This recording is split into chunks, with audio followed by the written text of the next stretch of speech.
Hai teman-teman muda, gimana kabarnya? Semoga tetap sehat dan semangat di tengah cuaca yang nggak menentu gini ya. Kadang panas, tiba-tiba hujan, bikin badan gampang meriang. Kita anak-anak muda harus terus menjaga kesehatan karena cuaca yang begini bakal kita hadapi dalam waktu yang panjang. Penyebabnya karena perubahan iklim, bukan cuma di Indonesia, tapi di seluruh dunia.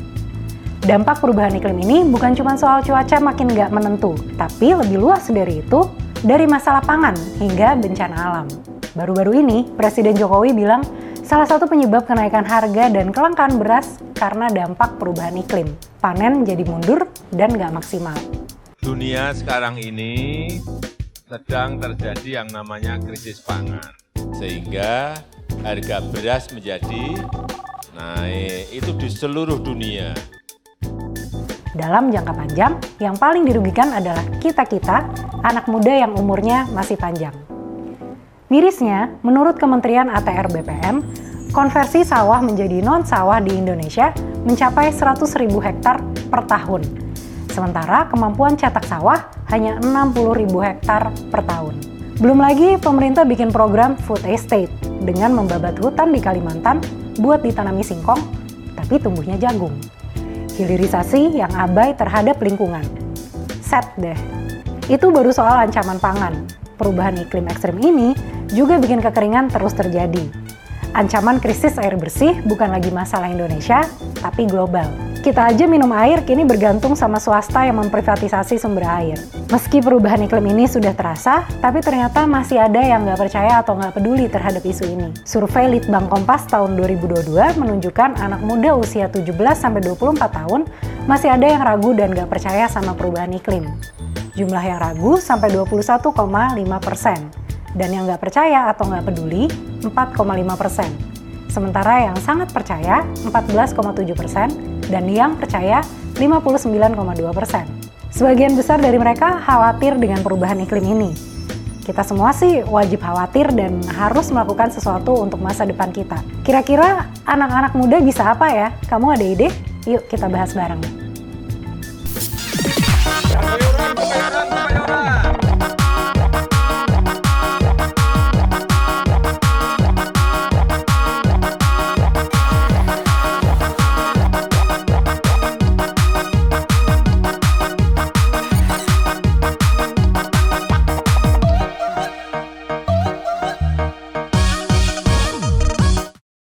Halo teman-teman, selamat datang di episode keempat podcast Pinggiran yang membahas tentang anak muda dan krisis iklim. Jadi hari ini kita akan ngobrol sama dua teman, yang satu dari Extinction Rebellion. Dari Extinction Rebellion hari ini ada Frida. Ini adalah gerakan independen non-partisan yang kerjaannya adalah menuntut pemerintah agar mereka lebih bertanggung jawab, mendesak pemerintah agar menanggulangi krisis iklim dengan lebih cepat lagi. Dan juga ada satu teman lagi dari Pantau Gambut, organisasi non-pemerintah berbasis riset yang menangani isu-isu permasalahan gambut. Ini ada Salsabila Hairunisa atau kita biasa panggil dengan Abil. Halo Frida, halo Abil. Halo. Terima kasih udah datang ke sini. Hujan-hujan, pasti kayak jalanannya lebih menantang ya hari ini. Hujan, jadi teman-teman kita hari ini kondisinya hujan dari semalam ya kalau di tempatku, kalau di tempat kalian Aku sama. dari semalam juga. Ya, dan hujannya tidak berhenti sampai sekarang kita syuting tuh udah kayak hampir sore gitu. Udah banjir di mana-mana. Dan jadi ada hubungannya juga nih sama hal yang akan kita omongin hari ini ya, soal si krisis iklim ini.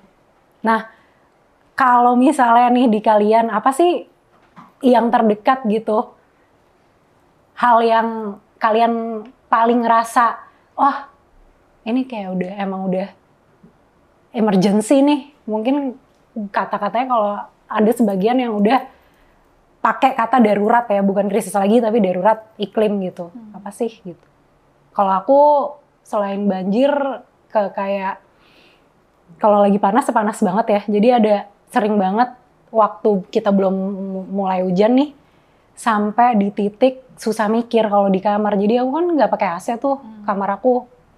Terus kayak nggak ada kipas juga ya, angin gitu nggak ada kipas angin. Jadi mengandalkan angin dari jendela. Terus ya udah gitu, jadi kalau lagi kerja bener-bener nggak bisa konsen karena panasnya eksesif gitu.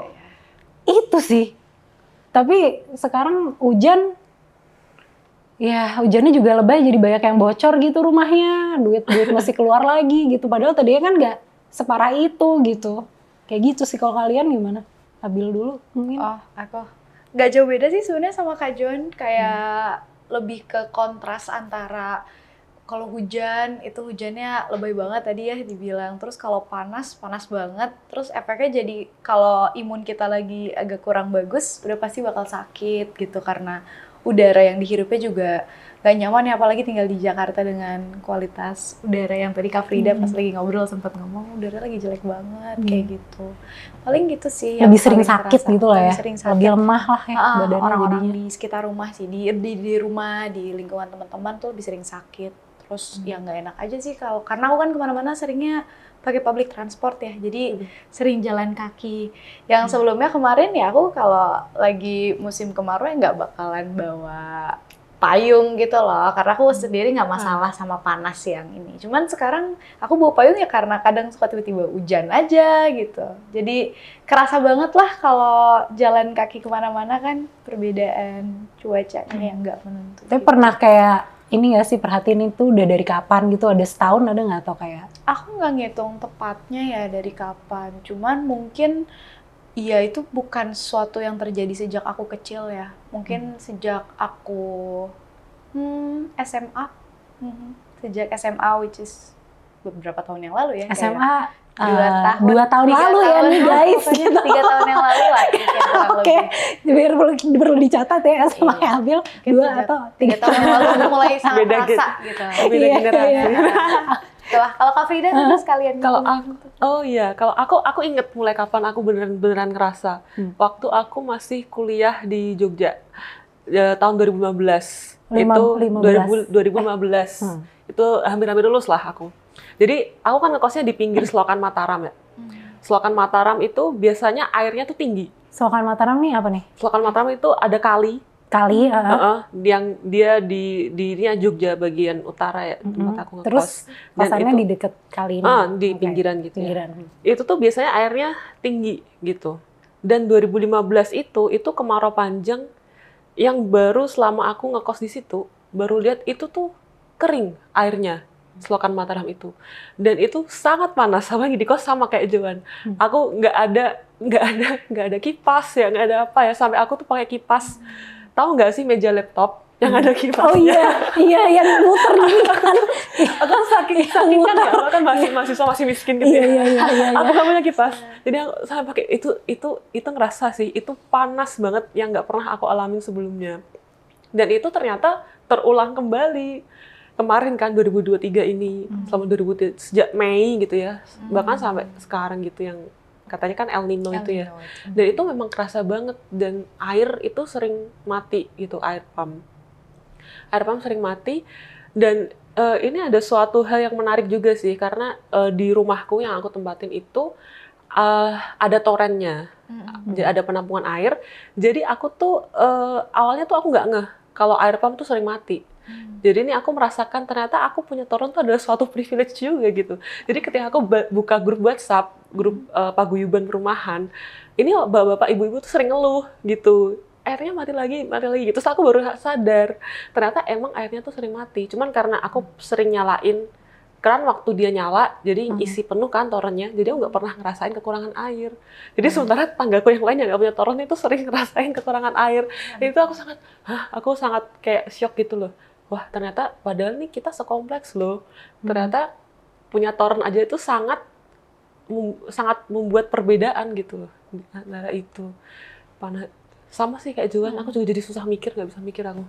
Ini kan kalian tergabung dalam satu gerakan yang aktif untuk menanggulangi si krisis iklim ya. Mungkin kita bisa cerita dulu biar teman-teman di sini lebih tahu soal apa itu XR dan juga pantau gambut. Mungkin dari XR dulu. Oke. Jadi XR atau Extinction Rebellion itu adalah suatu gerakan global yang awal mulainya itu tahun 2018, sekitar bulan Oktober ya. Itu setelah laporan IPCC terbit ya, yang dia bilang bahwa waktu kita sudah tinggal 30 tahun lagi itu. Jadi setelah itu terus banyak gerakan iklim kan, termasuk Greta Thunberg gitu, dan salah satunya itu XR. Dia mulainya awalnya di London. Dan itu XR ini ciri khasnya adalah dia melakukan gerakan aksi massa yang mendisrupsi kegiatan sehari-hari gitu. Jadi kayak dia pernah tuh di London tuh dia menghalangi jalan dengan sebuah perahu yang sangat besar gitu, ada lambangnya XR gitu. Dan itu tujuan mereka adalah untuk membuat nih para pembuat keputusan itu memperhatikan mereka gitu. Ini ada apa nih rame-rame rusuh-rusuh kan, jadi kalau semuanya macet nggak bisa kerja apa kan pasti ini ya sangat terpengaruh kan pasti para pembuat kebijakan dan para elit itu. Nah, terus mereka itu harapannya adalah semakin banyak dari mereka yang ditangkap polisi ya karena lagi di jalan gitu, itu semakin bagus gitu karena itu akan membuat akan mendesak pemerintah gitu loh, untuk lebih segera ambil langkah gitulah. Tapi kalau di Indonesia kan itu kayaknya nggak bisa di ini ya, semakin banyak yang ditangkap itu semakin berbahaya ya. Bisa jadi kita diapain kan kita nggak tahu ya, entah disiksa atau apa kita nggak tahu ya. Nah itu terus kemudian itu berkembang ke banyak negara gitu, sampai sekarang itu kalau nggak salah udah ada 87 negara dan ada ribuan grup lokal gitu, skala kota gitu ya. Kalau di Indonesia sendiri itu kalau nggak salah dia mulainya tahun 2019. Iya, jadi waktu aku googling soal XR ini, sebenarnya kalau ngelihat aktivitas-aktivitas yang di luar tuh kayak performance art gitu loh. Iya. Aku ngeliatnya ya, jadi dia protes tapi sangat nyeni gitu kan. Gitu. Ada yang protesnya di Museum Louvre gitu kan ya, di depan satu lukisannya. Terus ada juga yang pakai kostum-kostum yang warna pink, aku nggak warna lupa. Merah biasanya, warna merah ya. Terus mukanya dicat putih. Iya gitu-gitu. Nah, jadi emang menarik banget ya. Aku kalau misalnya kita nggak tahu lebih dalam itu apa, mungkin disangkanya ini juga bagian dari seninya itu sendiri gitu sih. Nah, tapi kalau di Indonesia tadi kan sempat dibilang nggak terlalu mungkin ya kayak gitu ya. Berarti kalau di sini tuh lebih ke gimana aktivitas-aktivitasnya? Kalau di Indonesia juga sebenarnya kita sering sih ngadain kayak gitu. Ada yang tadi red bracket yang pakai kita ada kostum-kostum merah itu, terus juga waktu itu juga ada deh yang pertunjukan di mana ya, aku lupa ya, yang ada kayak seolah-olah kita tergeletak di tanah, ada kayak cairan merah. Itu yang kapan ya, aku lupa. Ada pernah yang di dukuh atas kita itu kan. Iya kayaknya. Ada darah-darah. Darah-darah itu. Jadi kayak krisis iklim. Ya semua orang akan mati gitu karena krisis kayak gitu. Terus juga yang menarik tuh waktu COVID tuh juga menarik sih. Jadi waktu itu kan terbatas ya, kita nggak bisa aksi langsung. Jadi kita bikin aksi pakai sepatu. Jadi kita mengundang orang-orang gitu ya untuk mendonasikan sepatunya yang sudah tidak terpakai. Terus kemudian sepatu itu kami kumpulin, terus kami jejerin gitu di Tugu Banteng kalau nggak salah, di depan Tugu Banteng. Ada banyak sekali sepatu, kami jejerin. Jadi itu seolah-olah untuk mewakili kita yang aksi. Jadi lagi COVID ya. Lagi COVID, diwakilin oleh sepatu. Dan itu kalau dari segi media itu sangat bagus. Jadi kayak banyak media yang menyukai. Jadi dari segi foto itu kayak bagus gitu. Estetik gitu lah ya. Dan itu juga sempat ramai sih, sempat masuk di XR globalnya gitu. Pernah sempat diangkat. Jadi kalau misal itu sampai sekarang begitu atau ada perubahan-perubahan? Masih begitu sih sering. Kalau sekarang kita seringnya collab sih sama organisasi lain kalau aksi. Kayak misalnya kalau tahunan itu ada Global Climate Strike itu kan. Nah, itu juga bareng banyak ini sama organisasi lain kayak gitu. Yang kemarin terakhir itu tentang pemilu ya. Check the Climate namanya. Pas Valentine kayaknya. Check the Climate. Jadi mereka pakai kostum gitu juga warna pink, terus pakai topeng putih gitu. Jadi kayak cek dulu nih kondisi krisis iklim sekarang gitu, istilahnya kayak gitu. Jangan lupa gitu. Iya. Kalau Abil di Pantau Gambut katanya menjelang pemilu juga bikin riset serupa ya, bisa diceritain. Yang riset soal, jadi kemarin sebenarnya approaching pemilu ya. Kita kan biasanya teman-teman banyak ya publik punya tendensi untuk melihat rekam jejak tiap paslonnya gitu. Kayak misalnya nomor 1 ada jejak apa nih, misalnya politik identitas dulu, atau nomor 2 HAM, pelanggaran HAM, atau nomor 3 kasus Wadas kan yang terkenal. Nah, kita memilih untuk mengambil pendekatan, coba yuk kita liatin satu-satu rekam jejak partai politiknya. Karena kan mereka memainkan peran yang penting ya dalam konstelasi perpolitikan kita yang dengan sistem presidensial yang multipartai gitu, jadi memaksa orang untuk berkoalisi supaya bisa masuk ke parlemen, nggak dijegal di parlemen. Nah, sebenarnya secara umum dari hasil kita, cara menganalisisnya itu, kalau aku pribadi kemarin juga membaca beberapa dokumen-dokumen rapat dengar pendapat di DPR yang entah kenapa menjelang pemilu, dokumen itu pas aku buka lagi, nggak bisa ditemukan, kayak langsung di take down gitu sama website DPR-nya, padahal aku lupa downloadnya. Cuma kita lihat RDP, rapat dengar pendapat, kemudian media tracking juga, khususnya ketika Undang-Undang Cipta Kerja heboh kan waktu tahun 2020, sikap-sikap partai itu seperti apa. Nah, dari hasil temuan secara umum ya cukup menyeramkan ya sebenarnya, karena hanya ada 2 partai sebenarnya yang menolak Undang-Undang Cipta Kerja. Kenapa Undang-Undang Cipta Kerja jadi tolak ukur? Karena banyak sekali kan regulasi yang diubah di sana, baik dari sektor tenaga kerjaan sama sektor sumber daya alam. Yang kita highlight di sumber daya alam itu turunannya banyak, PSN, proyek strategis nasional, yang di dalamnya ada food estate, dan termasuk juga kan kayak royalti 0% yang sekarang impact-nya ke hilirisasi yang didorong sama yang menang quick count kemarin gitu. Itu semua ada di Undang-Undang Cipta Kerja, dan hanya ada 2 partai oposisi yang menolak gitu kan, Partai Demokrat dan PKS. Tapi kan nyatanya sekarang juga misalnya Demokrat ada di dalam kapalnya nomor 2 gitu. Jadi kita melihat sebenarnya ya ini politik ya transaksional aja gitu. Stance yang ada di visi misi itu banyak yang bertolak belakang dengan rekam jejak parpolnya, yang mana itu akan berdampak besar banget sih sama mereka ketika mereka menang gitu. Iya, dan itu membuat kita semua harus bekerja lebih keras ya, XR lebih keras lagi bekerja, kita lebih lantang lagi bersuara gitu-gitu ya. Berarti Pantau Gambut nggak hanya fokus di isu soal gambut aja ya? Sebenarnya itu ada tautannya kan sama gambut, cuman itu dia sebenarnya masalah yang sering diobrolin sama teman-teman di Pantau Gambut. Kadang keresahan kita tuh kayak, aduh gambut ini kalau kita cuma ngomongin gambutnya aja bakal sempit banget. Makanya kita berusaha untuk cari interseksionalitasnya kan, kayak gimana dampaknya atau apa yang menyebabkan ekosistem gambut itu rusak kan banyak ya, dari kebijakan apa segala macam. Jadi mencoba menautkan dengan banyak sekali aspek, karena kan semuanya saling berkelindan gitu kan. Satu sama lain. Nah, kalau misalnya kita ngomong awalnya nih, kayak Abil kan usianya masih baru menginjak kepala 2 ya nih ya ceritanya. Nah, itu kayak gimana bisa sampai terlibat di gerakan iklim ini? Oke, jadi kalau awalnya sebenarnya aku nggak pernah dapat, misalnya di lingkungan rumah kan ada beberapa teman-teman yang concern gitu dengan isu lingkungan ya, karena misalnya di rumahnya sama orang tua gitu diajarkan untuk misalnya ayo pemilah sampah kayak gitu kan. Kalau orang tua aku nggak pribadi, mereka nggak pernah sama sekali ngomongin soal isu lingkungan gitu. Kita berhenti pakai styrofoam, kita bawa tumbler kemana-mana. Ibuku jualan mie bakso kan pakai styrofoam juga, yang plastik gitu.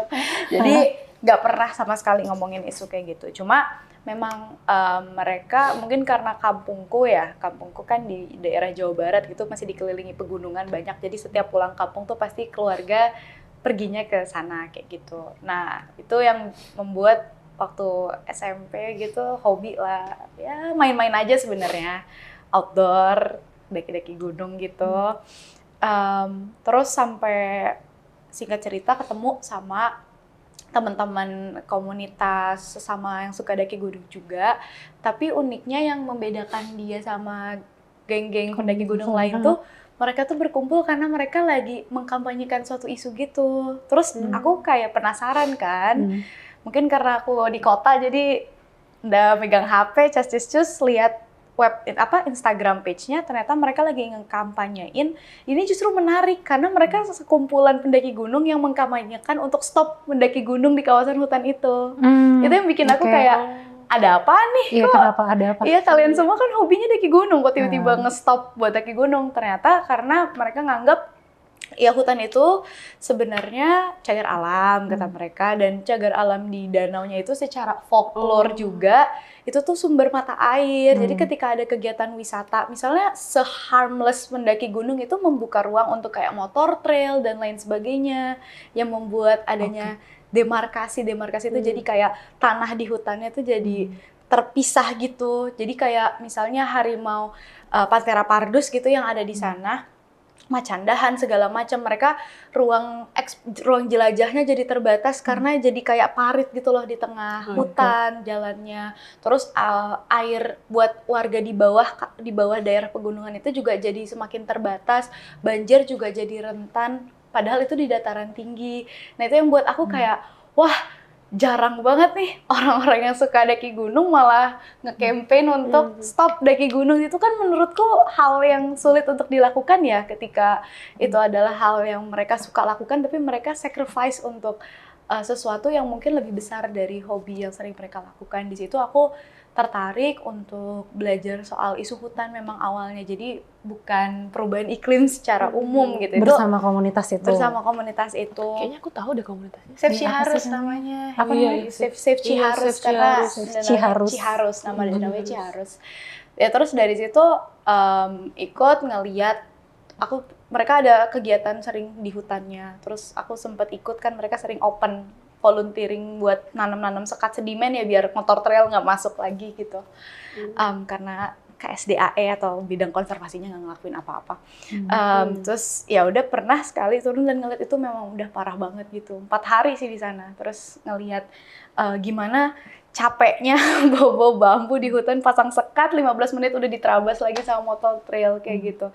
Ternyata pas aku datang dia ada di dalam lokasi geothermal juga. Jadi usut punya usut, ternyata pembiaran dari pihak konservasi itu sebenarnya untuk meloloskan proyek geothermal yang ada di sana. Itu punyanya Pertamina PGE.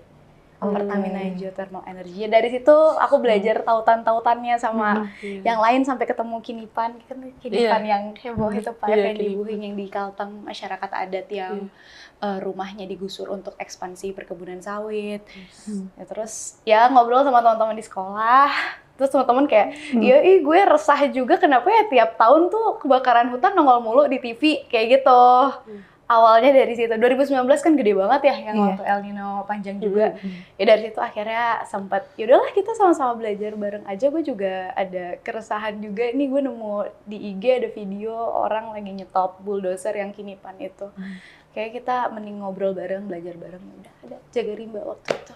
Jadi situ ruang ngobrolnya. Dari situ belajar bareng, ketemu lah. Oh ternyata penyebabnya ini ya PCDE. Dan ngerasa kayaknya nggak bisa deh kalau belajar doang gitu.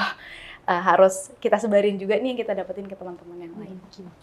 Berarti jaga rimba itu sama teman-teman sekolah ya? Iya, di SMA.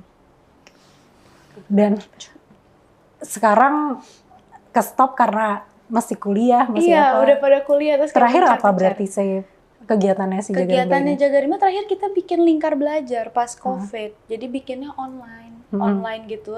Cuman bahas materi-materi kayak misalnya aku lagi tertarik banget sama dekolonisasi yang kayak gitu-gitu. Terus gimana sebenarnya pembongkaran sumber daya alam di sini tuh perpanjangan tangan dari penjajahan di masa lalu aja, masa sekarang. Kayak gitu-gitu sih lingkar belajar soal krisis iklim juga. Karena kan beberapa teman-teman XR juga kan ada di Jaga Rimba juga. Jadi mereka sharing apa yang mereka dapat di XR. Terus kita belajar banyak juga soal taktik strategi aksi gitu. Tapi abis itu sayang banget ke stop karena pada kuliah. Semoga jalan lagi dalam waktu dekat. Amin. Terus kalau Frida menemukan apa hal personal juga kah gitu ketika pertama kali masuk ke isu lingkungan ini? Apa ya, kalau hal personal itu sebenarnya jadi rumah orang tuaku itu kan di Pantura, Jawa Tengah ya. Dan itu sering kebanjiran.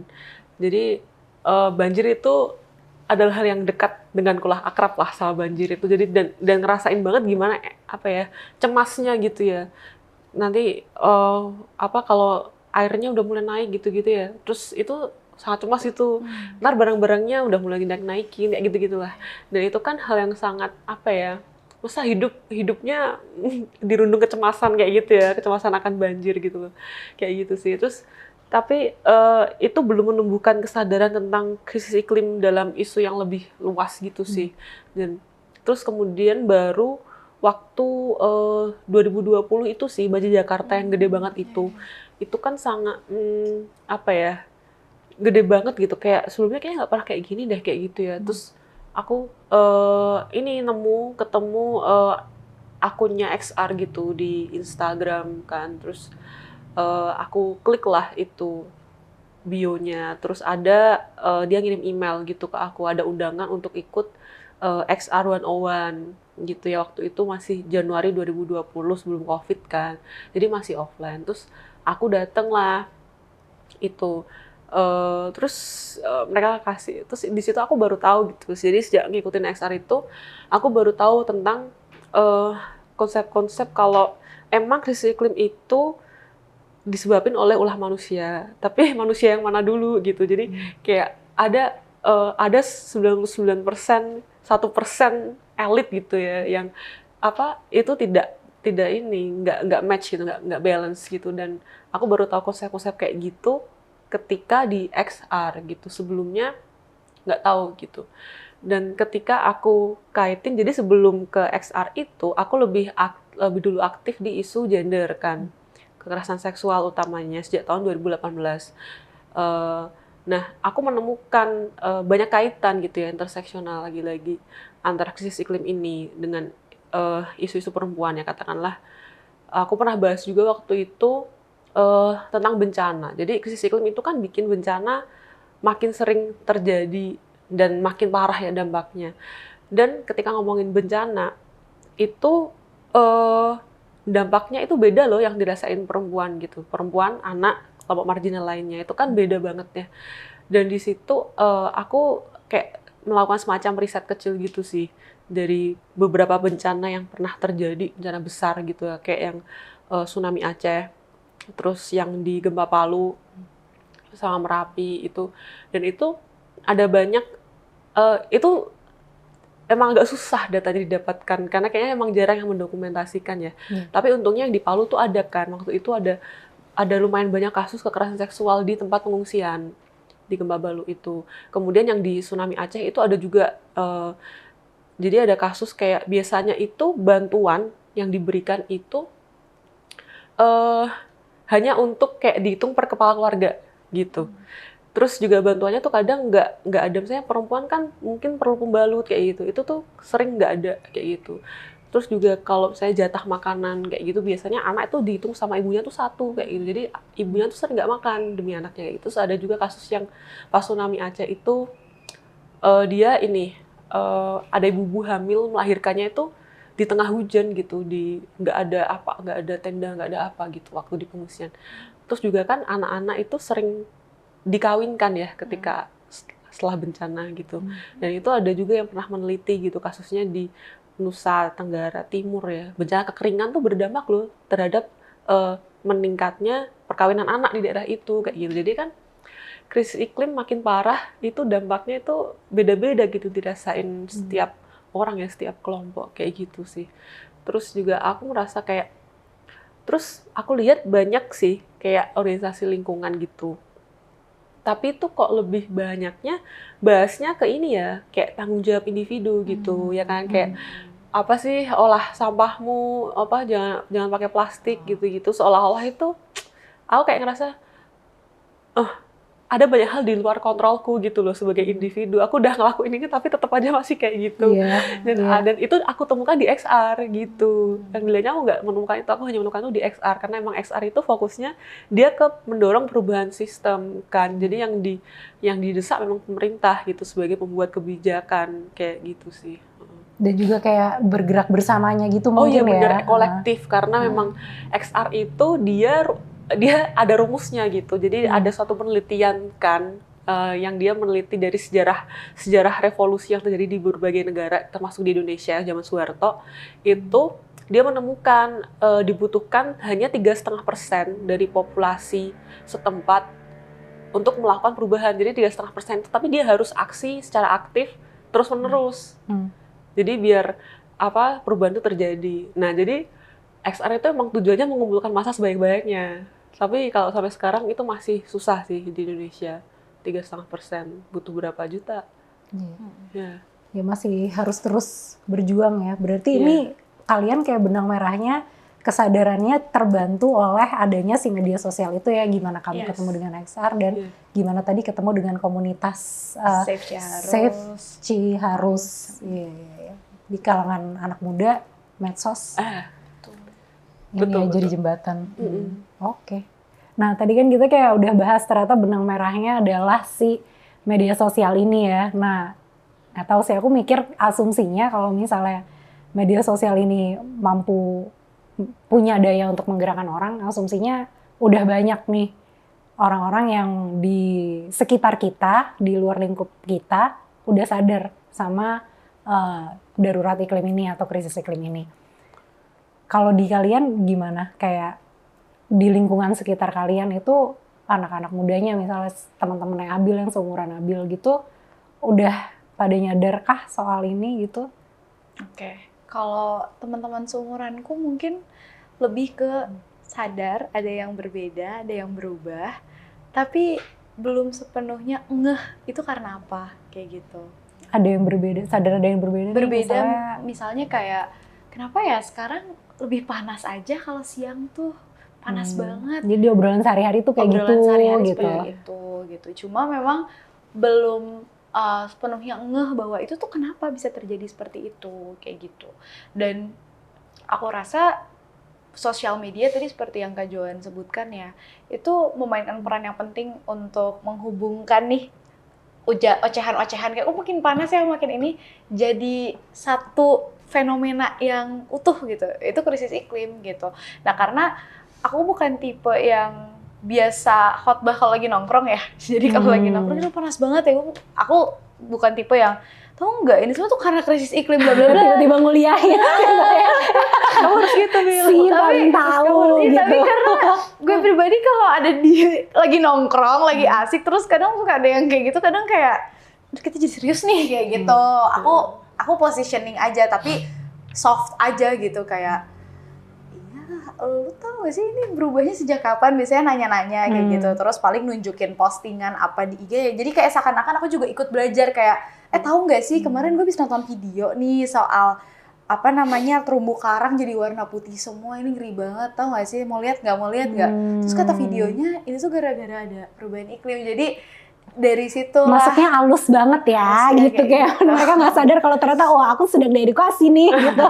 Jadi lebih ke tahu, sadar ada yang berubah, tapi belum sepenuhnya ngeh itu kenapa gitu. Paling ya kalau di bubble-bubble kita aja ya. Ya udah sama-sama tahu. Udah sama-sama makanya. tahu, bahkan udah sama-sama tahu apa yang harus dituntut kayak gitu, apa yang harus diubah kayak gitu. Tapi kalau di luar bubbleku ya tahu ada yang berubah, sadar ada yang berubah, tapi belum sepenuhnya ngeh itu kenapa gitu. Padahal kan maksudnya kadang-kadang kita kan pengennya ini dia melampaui bubble kita sendiri gitu kan ya. Itu Kalau kita cuma ngomong di bubble-nya ya gimana, tujuannya kan nggak ke situ gitu. Kalau si Frida gimana?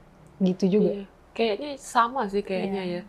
Tapi kadang kalau ini ya orang tuaku gitu ngomong, kayaknya istilah perubahan iklim tuh juga mereka ngerti gitu. Tapi mungkin itu tadi sih perlu connecting the dots gitu loh. Antara fenomena ini dan fenomena itu tuh ada loh penyebabnya. Ulah siapa itu ada loh kayak gitu tuh yang kupikir kayaknya masih belum ngeh gitu sih. Keterkaitan antara hal-hal itu. Kayak gitu sih. Jadi ngehnya mungkin kayak yang kayak tadi ya, ini makin panas, Makin terus panas, mungkin banjirnya kalau di Pantura banjir. makin tinggi gitu-gitu. ketinggian. Iya. Yang padahal kayak udah separah itu. Kalau menurut kalian tingkat keparahannya udah seberapa? Skala 1 sampai 10 deh. Cuma sampai 10 ya skalanya. Ya udah boleh deh direvisi maunya sampai berapa, saya terbuka nih negosiasi. 1000. 1000 ya udah 1 sampai 1000 berapa? 1 sampai 1000 gede banget. Ya, silakan. Parah banget sih. Ya itu 1 sampai 1000 900. 900.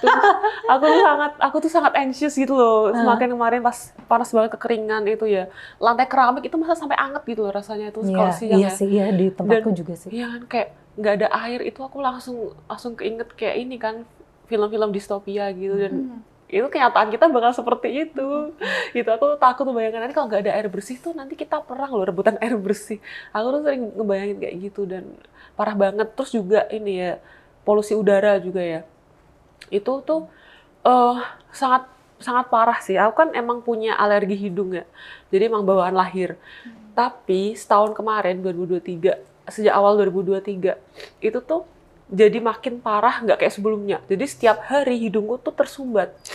Aku tuh sering nggak bisa tidur. Jadi kayak sering dini hari aku tuh sering kebangun karena nggak bisa napas. Jadi sempat ada suatu hari di mana aku yang bener-bener nggak bisa napas, sesek banget tuh, serem banget rasanya, udah kayak mau mati gitu. Itu tuh kayak, terus aku periksa ke dokter THT kan, dan itu sangat mahal dokter THT, sangat mahal. Terus dokternya bilang kan, nanyain kebiasaanku sehari-hari di rumah itu kayak gimana gitu ya.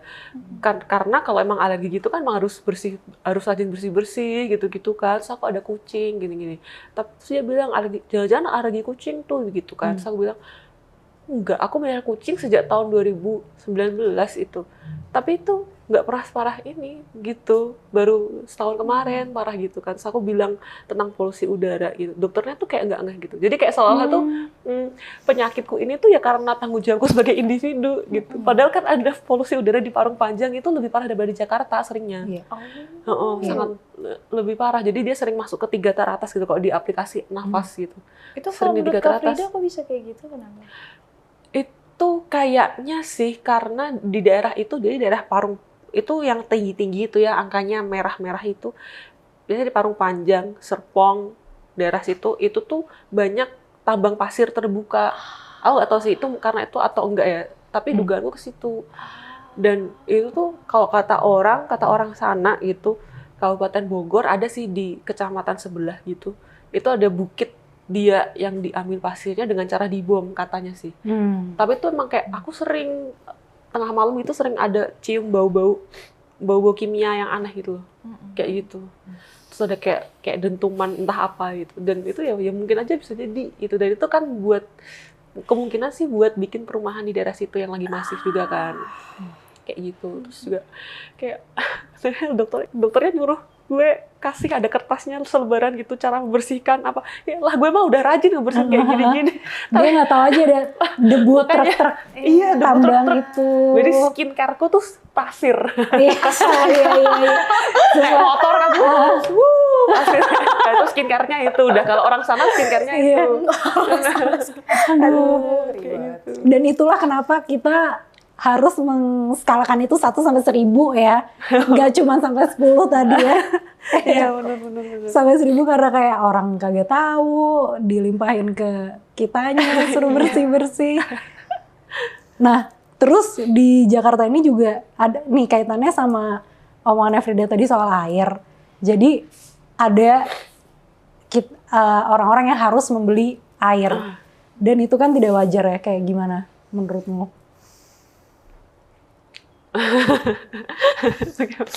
Kayak iya harusnya itu ada di mana ya aku nemu, oh ya terakhir ya kalau liputan sih di utara gitu-gitu kan orang beli air gitu. Iya, beli air.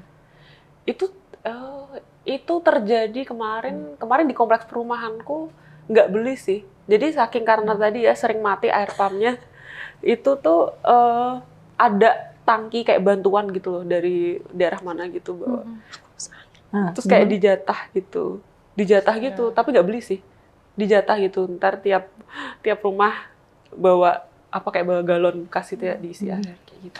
Terus aku sampai ngeliat anjir, keadaannya tuh udah kayak gini di kompleks perumahanku kayak gini gitu. Itu kompleks perumahan loh, belum lagi pasti lebih parah di perkampungan yang di belakang sekitarnya. Itu pasti lebih parah lagi tuh mereka akan ngalaminnya kayak gitu sih. Tapi kamu kalau misalnya masak air tuh beli aqua apa? Maksudnya beli air mineral kemasan atau tidak ada sponsor? Air mineral kemasan atau pakai air mineral kemasan. Atau kenapa nggak masak air dari keran? Oh iya, karena torannya aku pikir ya udah lebih pakai buat yang lain-lain aja gitu sih. Trust issue untuk sudah punya trust lebih issue. kotor gitu ya. pasti aku paham itu. Iya. Menurutmu dampak si iklim juga bukan? Kayak gini-gini tuh. Pasti. Ada hubungannya. Di rumahmu apa biasanya beli air kemasan untuk dimasak atau masak air? Kalau aku masih kadang masak air, cuman itu buat aku pribadi. Kalau aku masak air hasil rebusan aku kasih ke orang rumah, mereka nggak mau karena mereka ya tadi punya trust issue itu, issue, punya rasa kalau dari air ini kayaknya kurang bersih atau apa. Sebenarnya aku juga jadi mikir ya kenapa kita ada merek-merek minuman kemasan gitu, air kok dijual, itu kan kebutuhan dasar esensialnya semua orang, apalagi ada iklan satu merek air kemasan tuh yang wah menggambarkan gunung, mata kayak air. hampir semuanya kayak setipe tuh gitu. Kayak gitu. Ya, kesegaran mata air. Ya, itu kan the commons ya, maksudnya satu hal yang seharusnya bisa diakses oleh semua orang secara bebas, sedangkan ada nih di sistem kita hari ini hal-hal yang kayak gitu tuh diprivatisasi, yang impact-nya adalah yang tadi gitu, kayak kualitas air nggak dipedulikan karena toh itu bisa jadi lahan bisnis untuk mengakumulasi profitnya perusahaan-perusahaan tertentu. Ya itu dampaknya ya ke krisis iklim lagi gitu, kayak kekeringan itu dipandang bukan sebagai bahaya ya, tapi peluang kalau sama sistem hari ini. Betul. Untuk mengakumulasi profit ya kita bikin lagi aja dari sumber-sumber yang masih ada, kita privatisasi, kita eksklusifkan nih kawasan yang masih ada airnya. Karena kita punya capital yang gede, punya power, udah buat kita usahanya ntar kita jual nih. Airnya kan kalian lagi langka nih. Ya, kayak gitu. Itu jadi mengingatkanku akan ini sih. Ini kan banyak tuh ya yang gak apa nanti kalau bumi udah nggak bisa dihuni lagi, kita mau ngungsi ke Mars. Iya. Itu kan jadi kayak film Elysium, tau nggak? Jadi aku pernah lihat trailernya. Pada akhirnya yang bisa pindah juga yang kaya aja, yang miskin menengah kayak kita, ya udah ditinggalin aja di bumi mati gitu kan. Jadi apa ya? False solution. Solusi palsu. Dan ini pastinya nggak cuma terjadi di permasalahan air doang ya. Dampak-dampak yang tidak terlihat dan kita nggak sadari tadi. Nah, dan tadi juga Frida udah ngomong yang soal apa di daerah bencana gimana situasi perempuan itu sangat-sangat terancam gitu. Berarti kan dampak dari krisis iklim ini benar-benar kemana-mana ya. Jadi aku pengen tahu lagi kayak gimana menurut kalian soal ini gitu. Apa sih selama mengadvokasi ini, krisis iklim ini, apa kira-kira dampak yang terjadi di luar ranah lingkungan gitu yang kalian temui? Tadi kita udah bahas soal si air kan. Oke, itu krisis iklim dampaknya ke air. Terus tadi krisis iklim dampaknya ke perempuan. Ada lagi nggak yang kalian temui? Kondisi psikologis. Iya nggak sih? Iya banget. Jadi semakin cemas gitu-gitu ya. Itu ke diri kita juga ya. Ya sistem politik kita yang semakin ngekang kebebasan berpendapat, berkumpul, karena kan ketika misalnya tadi tautannya sama gender juga ya, misalnya kayak misalnya perempuan gitu, perempuan di kampung-kampung ketika misalnya ada perusahaan masuk, ya perempuan-perempuan ini kan sebenarnya akan menjadi kelompok yang paling terdampak ya, karena kan misalnya kita punya kebutuhan air yang besar gitu, misalnya kita menstruasi, yang melahirkan segala macam, nah kemudian ketika tambang masuk, ya air akan semakin langka, tapi kemudian di kampung apakah perempuan punya akses untuk memberikan suaranya atas ya penolakannya misalnya atas kehadiran tambang itu. Jadi ketika aku melihat ya ada tautan ketika laju ekstraktivisme atau pembongkaran sumber daya alam semakin besar, banyak kelompok-kelompok yang semakin terdesak untuk menyuarakan kepentingan hak mereka yang seharusnya dilindungi. Tapi seiringan dengan itu, semakin besar juga opresi atau penindasan, pengkerdilan kebebasan berpendapat yang dilakukan oleh kelompok-kelompok penguasa, terutama mereka yang menjabat di sistem pemerintahan. Aku melihat ada tautan di situ. Jadi semakin banyak kriminalisasi. Kenapa semakin banyak kriminalisasi? Karena semakin banyak warga yang merasa hak mereka tuh dirampas gitu, dan mereka voicing it out gitu. Tapi ketika mereka menyuarakan itu, ya makin digeberlai seperti nggak boleh ini melanggar ketertiban umum segala macam, dipidana kayak gitu. Aku melihat dampak positif. Siapa yang kemudian jadi kelompok rentan kalau yang menurut Abil satu perempuan, masyarakat adat? Anak-anak muda terutama. Anak muda. Salah satunya. Iya, Oke. anak muda. Dan itu semua masih ditambah lagi dengan klaim-klaim dari penguasa yang mungkin harus kita telusuri lagi kebenarannya ya. Seperti Jokowi yang membilang bahwa harga beras naik karena krisis iklim dan El Nino. Bagaimana pendapatnya? Gimana Kak Frida? Itu sebenarnya sangat ngeselin sih ya. Jadi lu kemana aja selama ini ketika kita keluar-keluar mendesak ini loh pemerintah ini krisis iklim loh. Lu kemana aja, lu diem aja. Tapi ketika saat kayak gini tiba-tiba ngomongin krisis iklim ya, buat cuci tangan, menebus dosa.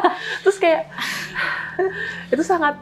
Terus aku juga ingat juga sebelum harga beras tuh Jokowi juga pernah bilang tuh kemarin November, pernah ngajak masyarakat untuk menanam pohon. Jadi dia nanam pohon di beberapa daerah Jakarta gitu kayaknya, buat mencegah banjir. Terus gue langsung kayak, hah?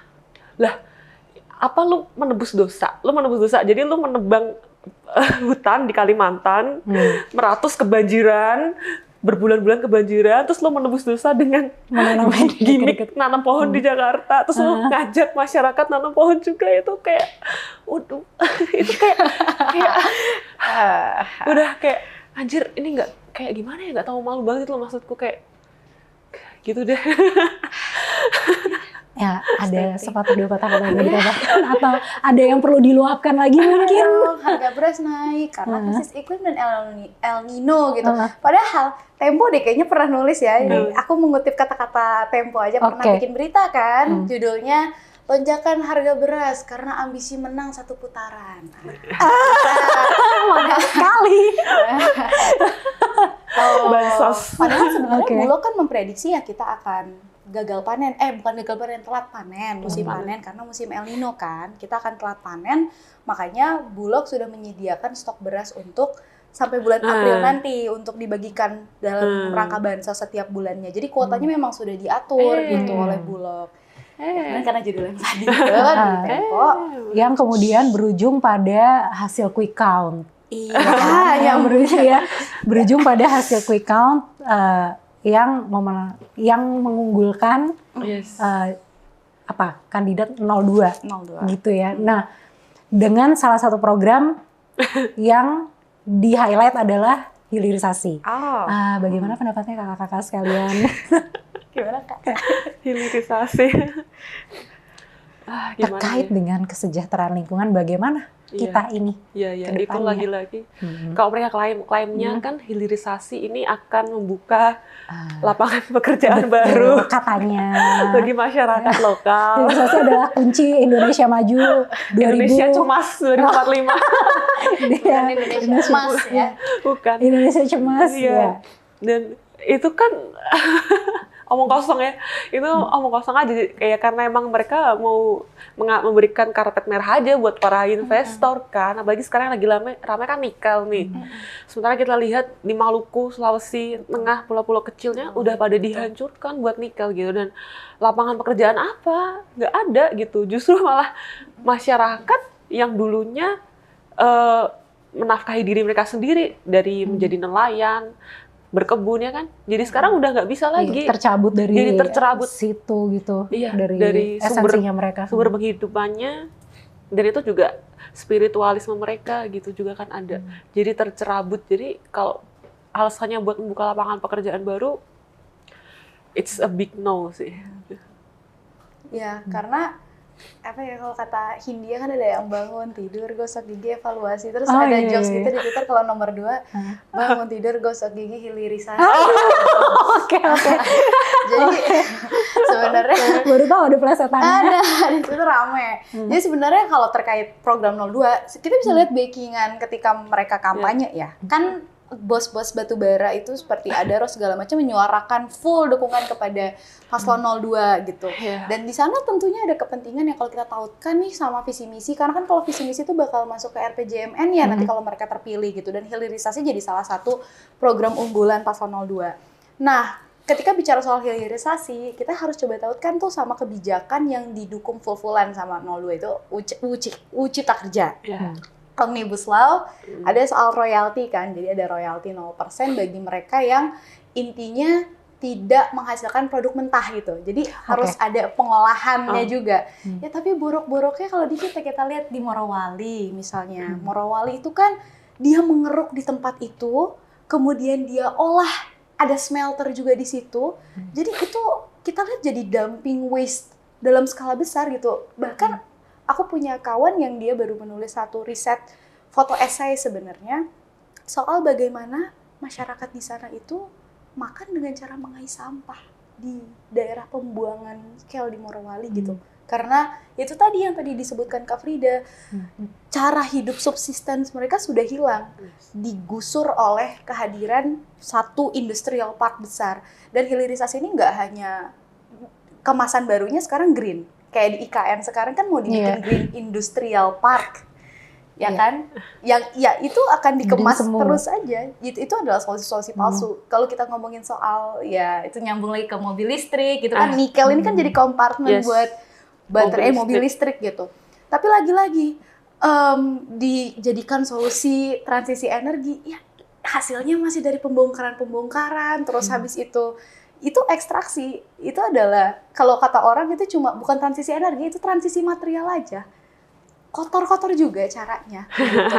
Dan siapa yang bisa beli mobil listrik mau dikasih pajak segala macam kayak gitu. Kayak gitu, bukan kita tentu saja. Tapi pada akhirnya ada nggak program yang menurut kalian bikin kalian optimis gitu terkait dengan kesejahteraan lingkungan? Mau jawaban jujur apa? Ya jujur lah. Masa kita tidak mau yang semu-semu di sini. Kita jujur-jujur aja. Nggak ada. Gimana? Gak ada sama sekali. Tas ya? Gak ada sama sekali. Gak ada. Sangat memprihatinkan. Oke, nih berarti di tengah harapan yang seolah-olah nggak ada nih, di tengah pesimisme, yang iklim pesimisme ini, apa sih yang akan dibuat oleh kalian gitu untuk menyalakan harapan gitu, gerakan-gerakan berikutnya mungkin dari XR dulu. Kalau XR itu rencana terdekatnya sih mau ini ya regenerasi internal. Jadi kayak koordinasinya itu mau ganti itu sih. Itu kan biasanya dia pergantiannya 3 bulan sekali gitu ya. Kayak gitu sih. Kalau untuk aksi-aksi itu sepertinya belum ada agenda terdekat. Kalau kayak tadi program-program kayak XR 101 gitu-gitu. Oh iya.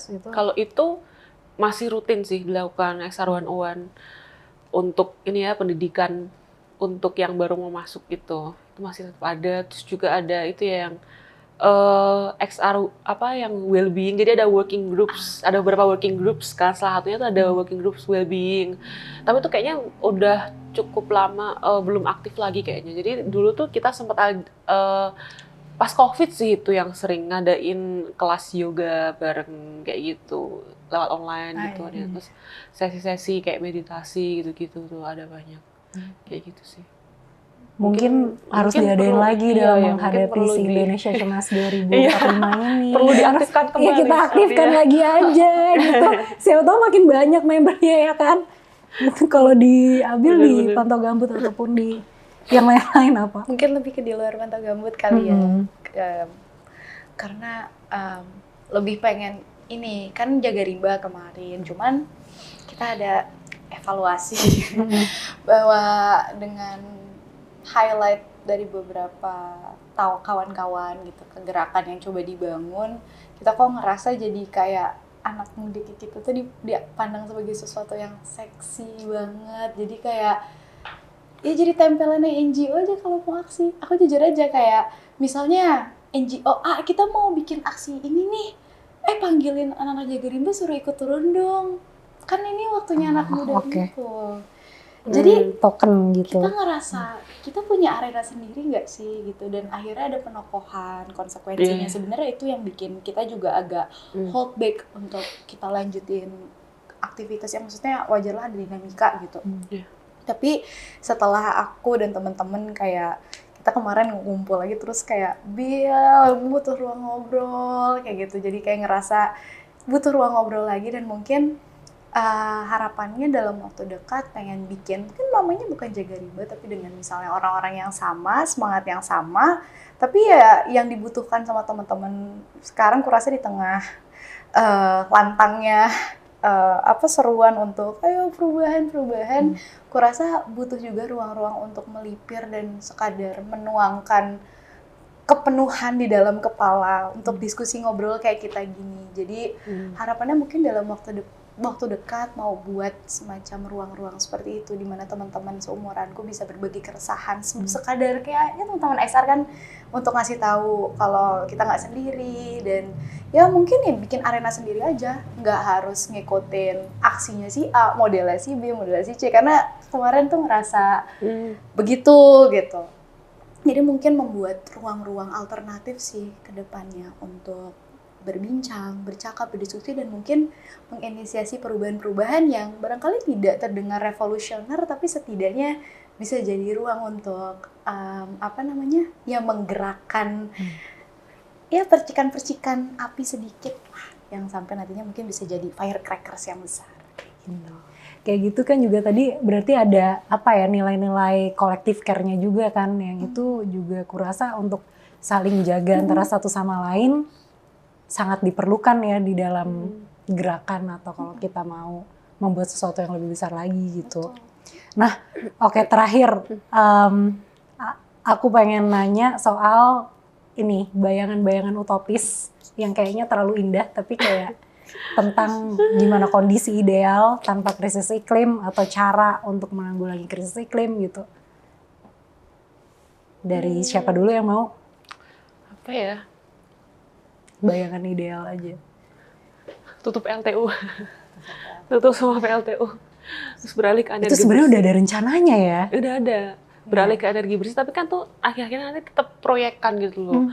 Bangun energi terbarukannya itu yang skala besar, tidak masuk akal, terus kayak nggak berkelanjutan. Jadi nantinya itu harusnya yang dia skala kecil dan di masyarakat sendiri gitu yang ini, yang mengurusnya gitu. Jadi nggak yang kayak skala gede, perusahaan mana tender kayak gitu kan pada akhirnya emang proyekan lagi kan. Dan masyarakatnya kayak nggak dilibatin gitu, tiba-tiba udah dibangun aja kayak gitu, sering kayak gitu kan. Nah, bagusnya sih harusnya jadi setiap komunitas masyarakat gitu yang belum punya listrik itu punya sendiri gitu sumber energi bersih mereka yang mereka kelola sendiri. Kayak desentralisasi. Iya, iuran sendiri, ya off grid. Off grid. Jadi kan nggak usah beli lagi listrik dari PLN. Ya tapi siapa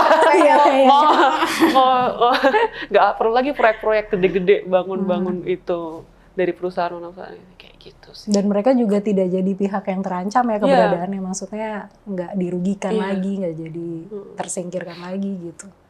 Abil? Mungkin merangkum apa yang tadi diinginkan Kak Frida ya, kayak kalau aku sih membayangkan perubahan paradigma total dari bagaimana kita memaknai pembangunan dan kemajuan. Karena kayak sekarang ada gerakan seperti di growth ya, tapi kan dilakukan sama negara-negara global utara yang mungkin ya udah melewati fase industrialisasi segala macam. Sedangkan kan alasannya kita untuk bisa terus melanjutkan pembongkaran karena kita belum sampai di fase negara industri apa segala macam. Tapi aku rasa mungkin utopis, dan memang utopis sebenarnya untuk mengubah paradigma kita soal pembangunan dan kemajuan. Karena kayak sekarang ada sustainable development, pembangunan berkelanjutan. Aku pribadi merasa itu suatu hal yang kontradiktif, karena selama GDP atau PDB kita masih dihitung dengan rumus konsumsi, ditambah investasi, konsumsi dalam sistem seperti hari ini adalah konsumsi yang destruktif kayak gitu.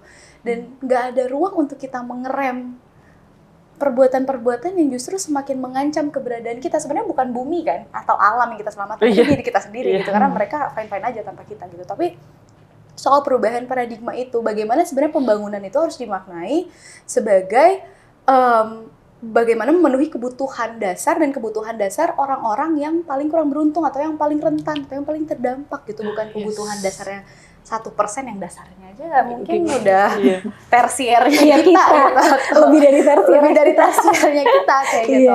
Jadi soal itu ketika sebenarnya perubahan paradigma total, bagaimana kemajuan dan lain sebagainya, emang sekarang waktunya ngerem. Kenapa tadi juga kita milih scale-nya 1000 udah parah banget, karena udah tahu rusak tapi nggak direm. Jadi ya mungkin untuk sekarang direm dulu semua pembongkaran dan keserakahan kita.